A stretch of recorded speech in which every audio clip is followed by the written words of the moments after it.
Bonjour à tous, bienvenue mes chers amis sur la télé enchantée. Alors on avait un super fou rire avec André parce qu'on avait eu un problème pour démarrer. J'ai eu un problème, j'ai eu un blanc. C'est comme les artistes parfois, je suis pas du tout artiste. Mais voilà, où je cherchais finalement ce que faisait André parce que tu fais tellement de choses. Et donc du coup André est infirmière. Et puis sophrologue. Donc voilà, tu vois, et thérapeute. Et thérapeute du coup. 3 fois on redémarre. Tout va bien, je vous rassure. Tout va bien. Alors, en tout cas, ça me fait plaisir qu'on se voit, parce qu'on se connaît depuis un certain temps. Oui, tout à fait. Mais je trouvais que c'était amusant. Alors, on commence un petit peu à s'habituer à la télé que les thérapeutes viennent justement sur le canapé et qui parlent.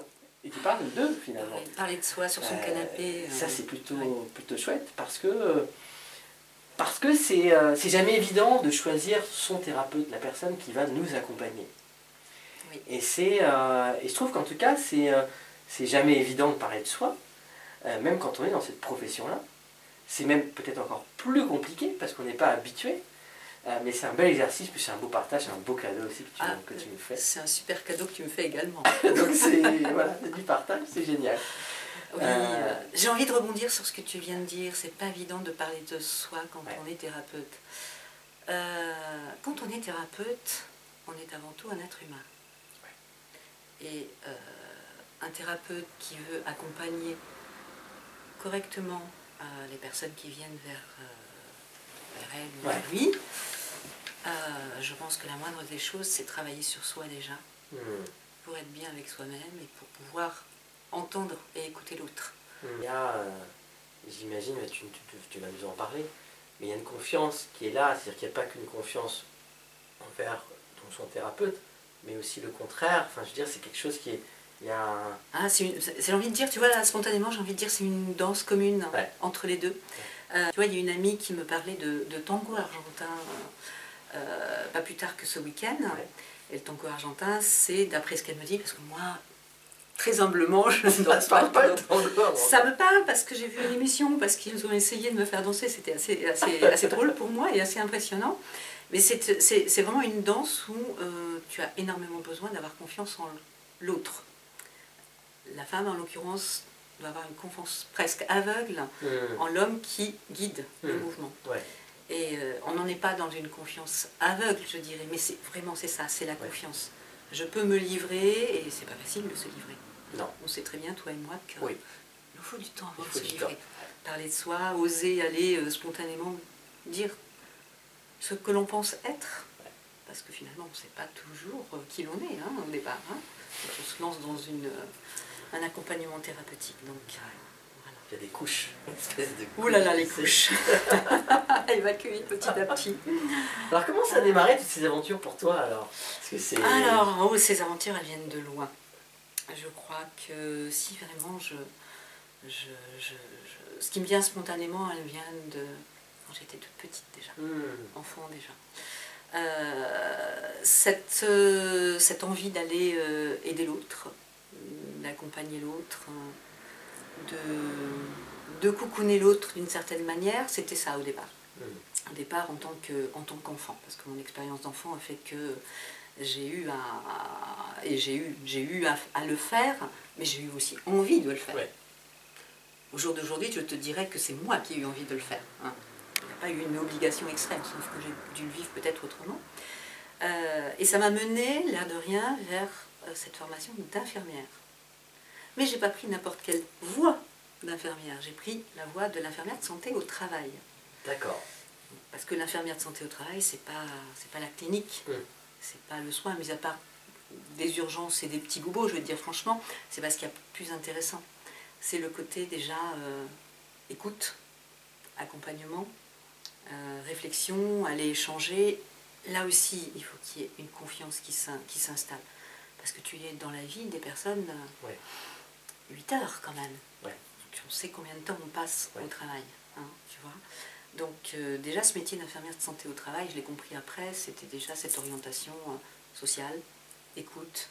Oui, c'est ce que j'allais dire, c'est on va alors, quelque chose que je connais pas bien, en tout cas on va voir son infirmière sur le lieu de travail aussi pour parler, j'imagine.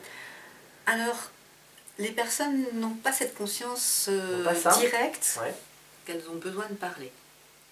bien, quand il y a une confiance, quand tu es là depuis un certain temps, tu peux avoir des toc-toc, tiens, j'ai besoin, ou... Ouais.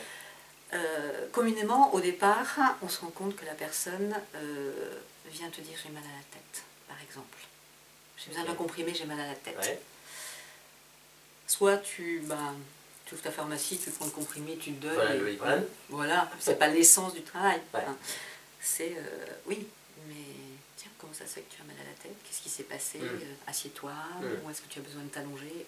Et hop, c'est parti. Ouais. Après, soit la personne a envie de parler, soit elle n'a pas envie de parler. Mais en tout cas, il y a un signal. Voilà. Quand la personne a envie de parler, tu la laisses, tu lui laisses l'opportunité de parler. Ouais. Alors, évidemment, le contexte du travail fait que la personne ne peut pas s'absenter de son poste, de son travail, de son trop longtemps. C'est pas comme si elle est au cabinet. Mais ça lui permet quand même déjà de lâcher des choses. En tant qu'infirmière de santé au travail, on va aussi au-devant des personnes dans les ateliers. D'accord. Sur les postes de travail. Enfin, je dis on va. J'ai arrêté de dire on va. Tu vas. Je vais. Oui. Et donc, je suis arrivée dans une entreprise de Beauvais. Et quand je te dis que la confiance, ça se mérite, ça se gagne. 1 an avant de sentir que, vraiment, 1 an à aller dans les ateliers, 1 an... parce qu'il y a une histoire, parce que là, c'était pas une création de poste, c'était je viens remplacer une dame qui partait à la retraite.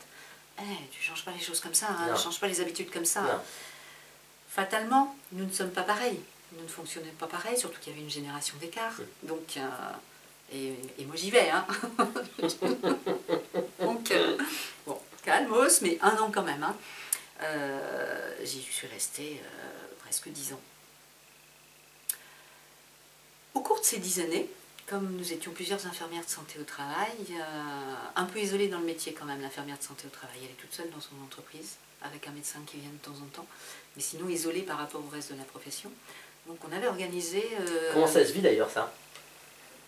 Alors je peux te dire comment moi je le vis. Ouais, comment toi tu le vis par exemple? Alors moi je suis quelqu'un qui à la fois aime bien être entouré, aime bien travailler en équipe, et qui à la fois adore l'autonomie, adore organiser, adore... Donc tu étais dans ton je le vis très bien. Ouais. Je le vis très bien. Alors, seul professionnel, mais après il y a plein de monde autour. Si tu vas vers les autres, il y a plein de monde autour. Niveau de hiérarchie complètement différent, spécificité de travail complètement différente. Tu peux avoir des personnes qui sont dans les ateliers près des machines, d'autres qui sont derrière leur bureau, des professeurs tournent au sol, tu vois. Mais voilà, si tu as la capacité de t'adapter et dans la communication en fait. Et à rentrer dans les différents univers, mais c'est d'une richesse incroyable. D'une richesse incroyable. Et donc, au cours de ce vécu des 10 années dans cette entreprise, nous avons organisé en tant qu'infirmière du travail une réunion trimestrielle où on se retrouvait et il y avait un sujet qui était traité. Il se trouve qu'une fois, une de mes collègues a proposé à une sophrologue de venir faire une séance de sophro. Donc ça remonte quand même à quelques années. Ça remonte quand même à quelques années. Et j'ai trouvé ça génial. Moi qui étais en plus à l'époque, ça ne se voit pas maintenant, hein, super stressée, super tendue, super... ça m'a fait un bien fou. Voilà. Donc j'ai gardé ça dans le coin de ma tête. Je me suis dit, j'aimerais bien. Tiens, un jour, tu sais, un jour. Les enfants sont trop petits, je ne peux pas m'absenter de la maison, je ne peux pas faire ça, voilà, un jour. Et un jour. Et un jour arrive où, bon sang, je vais y aller, je vais proposer à l'entreprise de faire une formation pour pouvoir mettre en place des techniques dans l'entreprise. Parce que dans l'entreprise, plus ça va, plus il y a du stress, plus il y a apprendre à gérer son stress, apprendre à gérer ses émotions, apprendre à communiquer avec ses collègues, avec sa hiérarchie. Donc, j'ai dit, voilà, je commence par là. Je pense que ça parle à personne, ceux qui sont derrière. Personne ne vit ça. Oh non, impossible. Et c'est vrai que au fil du temps qui passe, moi je vois que c'est de plus en plus présent dans les entreprises, justement. C'est de plus en plus nécessaire d'avoir des petites techniques, des petits exercices qu'on peut mettre en place facilement. Des outils, mais très très facilement réalisables surtout. Parce qu'il ne faut pas perdre ça de vue. Pas proposer allongez-vous, restez 1 heure. Non, ça c'est pas réalisable dans une entreprise. Il y a des outils qui sont réalisables à domicile, d'autres qui seront réalisables en entreprise. Donc voilà, c'est parti de là. Et là, ok, j'ai réussi à pouvoir au moins aller vers la formation. Et badaboum, l'entreprise ferme ses portes. D'accord. Ah, qu'est-ce que tu fais, André? Oui. Eh bien, je saisis l'opportunité. Bon, je venais de divorcer. 2 mois après le divorce, j'apprends que je vais perdre mon boulot. La totale. La totale. Comme on dit. Donc, soit je recherchais très rapidement un boulot d'infirmière de santé au travail, soit je continue et je vois. Bon, c'est vrai que j'avais aussi, quelque part dans un coin de ma tête, l'envie de créer quelque chose. Donc, j'ai saisi l'opportunité pour me faire payer les formations complémentaires, d'où le titre de thérapeute, parce que j'ai fait une formation en relation d'aide, formation en massage assis, qui peut être utile aussi pour l'entreprise, voilà, par rapport à la gestion des TMS, voilà. Troubles musculo-squelettiques, messieurs, dames. Tellement emprunt dans... Voilà. Et donc, ça, c'est quand on n'est pas bien assis. Alors nous, d'ailleurs, on n'est pas super bien assis non plus. On est confort. Oui, hein. Ceci dit, on est confort, on est dans un espace de détente, Ouais. on n'est pas dans des gestes répétitifs au travail. Ouais. Voilà. C'est vrai que mais c'est la vrai posture... Je ne sais plus qui m'en parlait, mais en tout cas, une secrétaire, une assistante qui fait de l'ordinateur toute la journée, il y a une vraie fatigue. Il y a un vrai inconfort, quoi. Il y a l'inconfort de la posture, parce que quand tu es devant l'ordinateur, tu ne te rends pas compte. Mais jusqu'au bras, jusqu'au doigt, jusque... Voilà. La souris que tu manipules sans cesse. Le modernisme aussi, c'est des vers, quoi. Hein, voilà. Et toi, ça te parle? Ah bah oui, ça me parle complètement. Ça me parle complètement. Les positionnements d'écran, la luminosité, voilà. Et tout est en lien. Et puis avec aussi ce qui se passe dans le psychisme. Parce que dans le psychisme, si les personnes se sentent bien, elles vont pouvoir aller de manière agréable dans leur travail, pouvoir travailler, même s'il y a beaucoup plus de charges. Par contre, si le psychisme n'est pas bien, c'est-à-dire que si les relations au travail, l'état d'être au travail, elles ne se sentent pas bien, là ça va être beaucoup plus difficile pour aller dans... Voilà. Et donc voilà, j'ai fait ces formations, etc. Et j'ai créé le cabinet Serenzen. Voilà. Et mon ancien métier m'a rappelé quand même, hein, parce que voilà, un jour, un coup de fil, André, tu veux pas venir faire un remplacement? C'est le début de ton cabinet, on a aussi besoin. Et donc maintenant, voilà, je navigue sur histoire aussi, voilà. Et c'est moi, c'est moi. Voilà. Ça fait partie de mon histoire et c'est moi. Donc, de côté, le côté thérapeute en cabinet, où ça va au-delà, hein, parce que j'ai ce côté thérapeute en cabinet, parce que c'est important et j'adore accompagner les personnes qui viennent vers moi. Le côté infirmière de santé au travail, parce que je pense que c'est extrêmement important pour les personnes qui le désirent, parce que c'est aussi un désir de chacun, il y en a qui ne le désirent pas. Avoir une écoute, un mot. Je mets beaucoup d'humour maintenant dans mon travail. Avant j'en mettais beaucoup moins, maintenant je mets beaucoup d'humour dans mon travail, donc quand je passe les voir, etc. Je mets cette pointe d'humour qui permet de, pendant quelques secondes, de lâcher. L'air de rien, ça permet de lâcher les tensions. Et puis je me découvre aussi, j'accepte de découvrir que aussi il y a cette fibre de vouloir partager cette expérience, partager très humblement le savoir, les connaissances que j'ai acquises, et puis d'aller faire de la formation. Et ça fait partie aussi, je pense, de la suite. Dans la transmission, finalement. Transmission. Le début de la transmission, pour moi, ça a été, j'accueille des élèves infirmières. Ça, c'est un vrai plaisir pour moi d'accueillir des élèves infirmières. Leur faire partager toute la beauté de ce métier. Parce que c'est méconnu, le métier d'infirmière de santé au travail. Comme le métier de médecin du travail, c'est un peu méconnu. Il y a un côté péjoratif.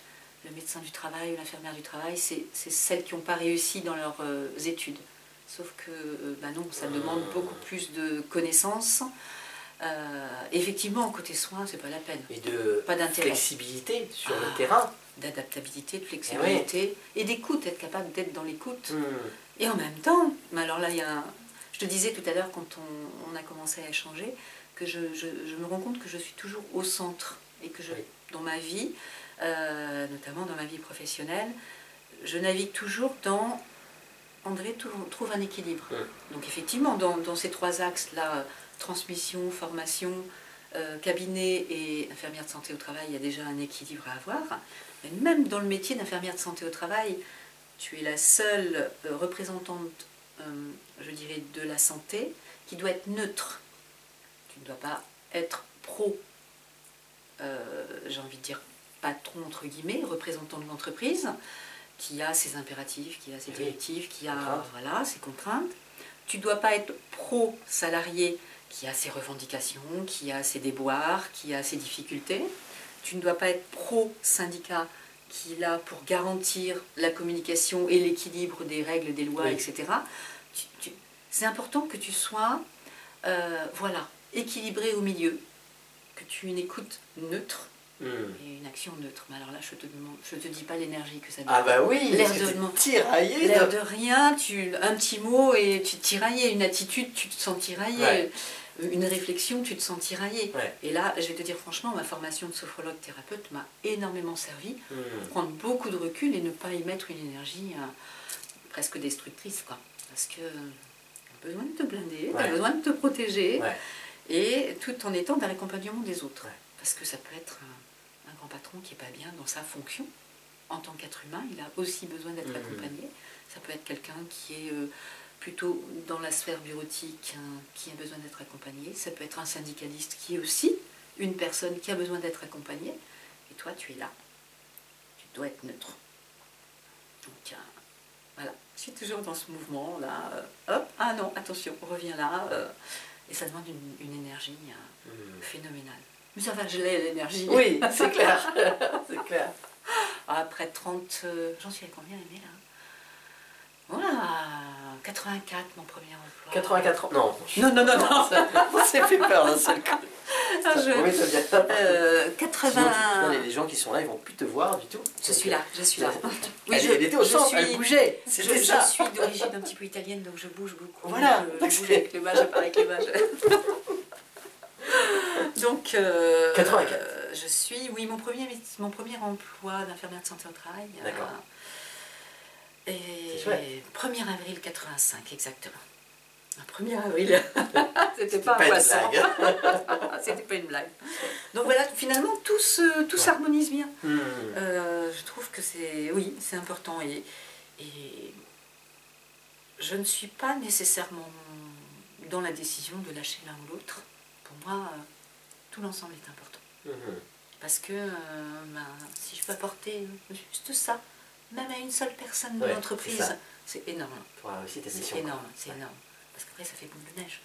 S'il y a quelqu'un qui est bien, après, les collègues sont mieux, et puis ils partagent, et puis la personne puis, du coup, qui il y a des relais. mieux, et il y a des relais. Voilà. Donc de temps en temps, je passe, et respire. Je vois bien là que tu as une tension. Respire. C'est jeudi dernier. Ah, j'ai pris une feuille, un dessin que j'ai retrouvé via Facebook. Je l'ai imprimé. C'est un grand soleil, grand sourire, avec les effets du rire. J'en ai fait des photocopies. Et quand j'ai fait ma petite tournée dans l'entreprise, j'en ai distribué. Allez, vous accrochez ça dans le service, vous penserez à moi. Vous voyez tout ce que peut faire le rire. Allez. Voilà. Et puis on en discute, et puis... tu vois, c'est ça. C'est chose simple, en fait, finalement. Oui, il ne faut pas que ce soit compliqué. C'est quoi ta prochaine étape? Tu la sais pas. Et puis le plus important, c'est d'être sur le chemin, quoi. C'est de faire les choses, tant qu'on les fait, quoi. Mais est-ce que tu te projettes un petit peu sur ce que tu aurais envie de faire dans 1 an, dans 10 ans, dans je ne sais quand mais est-ce qu'il y a des choses que tu n'as pas encore faites, que tu aimerais faire, justement, dans ces domaines-là, ou en périphérie, et qu'est-ce que tu as encore envie d'apporter, toi? Ce que j'aimerais faire... Il y a plein de choses que j'aimerais faire. André, allonge-toi. Je t'avais dit que je ne m'allongerais pas. Alors, j'aimerais continuer à apporter même le peu que je peux l'apporter aux autres. Ceux qui en ont besoin, ceux qui en éprouvent le besoin, ceux qui le demandent. J'aimerais transmettre. Là, je crois que vraiment l'axe principal, c'est la transmission, la formation. Ça, je le sens. En ce moment, je le sens bien, que j'ai envie d'aller vers cet axe-là. Ça va peut-être te faire rire, et ça serait sympa d'ailleurs, moi j'en ris, me connaissant mon parcours, mon chemin, j'en ris, c'est que j'aimerais aussi pouvoir imaginer des entretiens. Ouais. J'ai même pas envie de dire des entretiens thérapeutiques, même si on sait que n'importe quelle communication de base c'est déjà thérapeutique. Oui. Hein, tu vois. Des entretiens informels, pas nécessairement dans un cabinet. Avec une personne sur une problématique qu'elle peut avoir, prendre le temps, ça peut être 1 heure, ça peut être 1 heure et demie, ça peut être 2 heures. Voilà, quelque chose d'un peu plus informel qu'un cadre cabinet. Ouais, ça, sortir du lieu en fait. Sortir d'un lieu qui permette justement de mettre la personne dans un environnement où elle se sent à l'aise. Qui n'est pas ce cadre qui peut impressionner parfois. Ouais.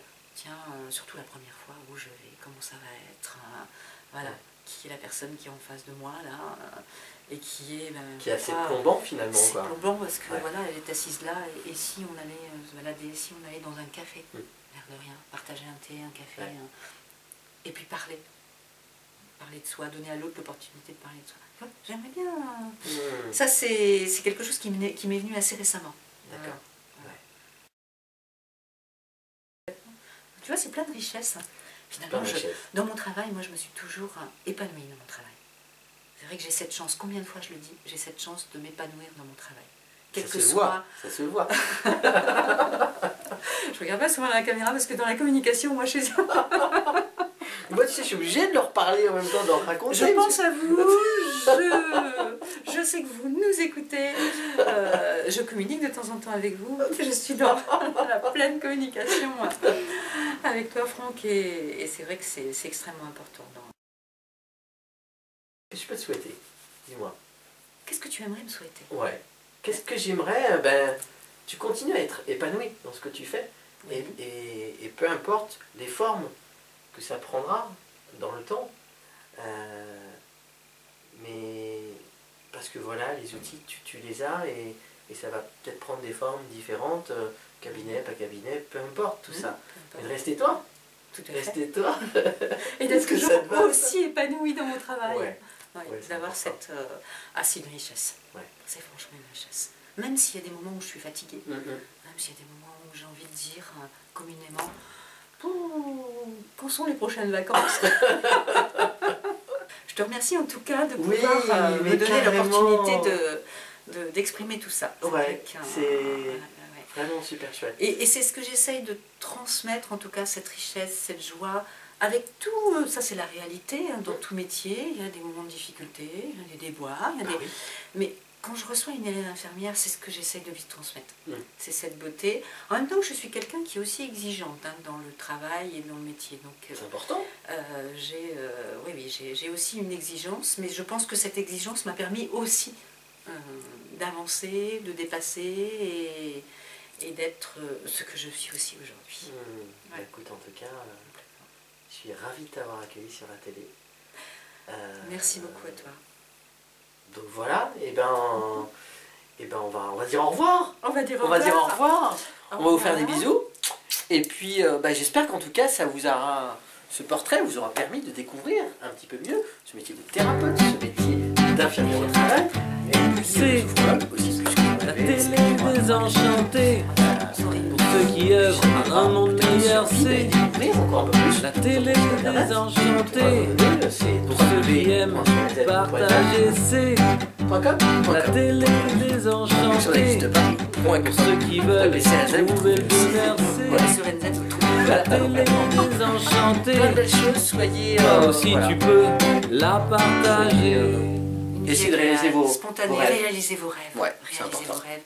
Et j'ai envie de dire, vivez votre métier comme un rêve. Un rêve. Pleinement. Et s'il y a quelque chose qui ne vous convient pas, osez. Osez aller voir. Osons. C'est extrêmement important. Osons. Et ben nous on va terminer notre thé et puis on va oser encore continuer à passer ce moment. Voilà.